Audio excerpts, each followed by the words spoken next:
We're the parents of Father Jacob Machado, who was recently ordained for the Archdiocese of Denver.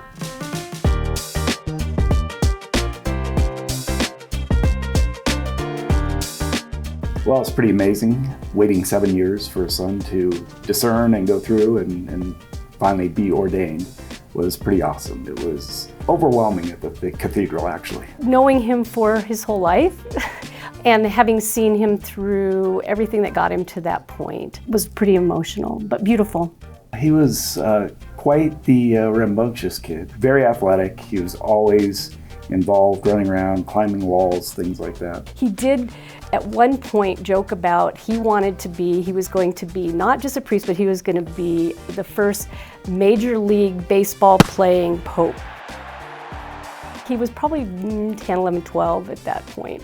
And so that kind of, I think, showed what were really passions in his life, sports, baseball, and his faith. Just a lot of fun always to be around, and people really enjoyed his company, and he just always kept us laughing, I think, and on our toes as well.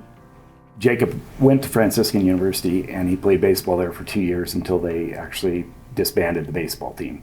So that was like a chapter that wasn't closed for him. So one of those adventurous things he always did was he went to an open tryout, I think it was for the Cincinnati Reds. He just had to bring closure to that. So he went and tried that out. And then another time he just called me up and we were joking about the bobsled team having tryouts down in Colorado Springs, and he actually went down and did that as well. So those are the types of just crazy ideas he comes up with. And so, did either of those pan out?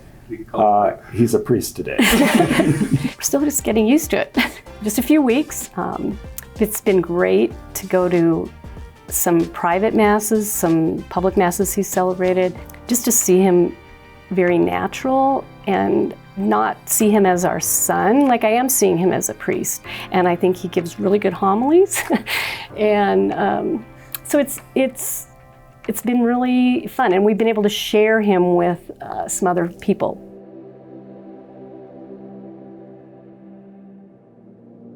The first time I called him father was at the ordination mass. The parents all bring the offertory gifts up, and you're kind of introduced to the archbishop or offer the gifts to him, and then they're taken away. And every parent of the ordained priest does something, carries something up.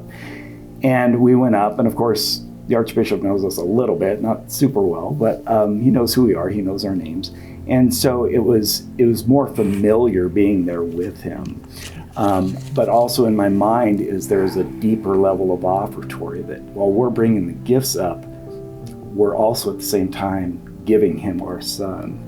And so, like I said, I'm kind of unpacking that. But anyway, after that, you turn, and usually the parents give the newly ordained priest a hug. And when I did that, unbeknownst to me, it wasn't planned. They're just the words that came out of my mouth were, "Father, God bless you." I didn't hear that, but that's cool.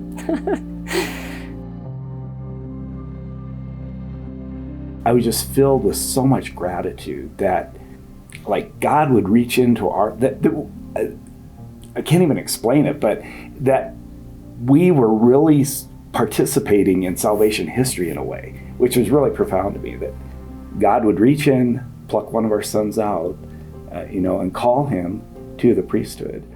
I haven't had a hard time seeing him as a priest, because I know that ontological change, spiritual change, makes him someone for others, and that being the church as a whole, and the spiritual welfare of other people in that church community. And we are members of that church community, but we're gonna try not to, very consciously not think of him as our priest or a private priest or someone who we can go to.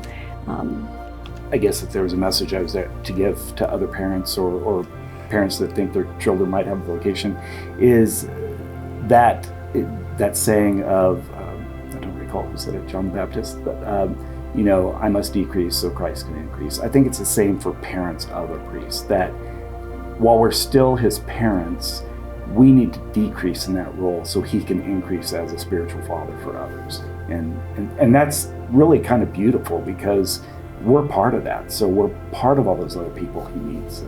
and gets to know, because we will still be part of his life. It's not like we're gone. But that has been kind of one of the profound things I've prayed with and thought about.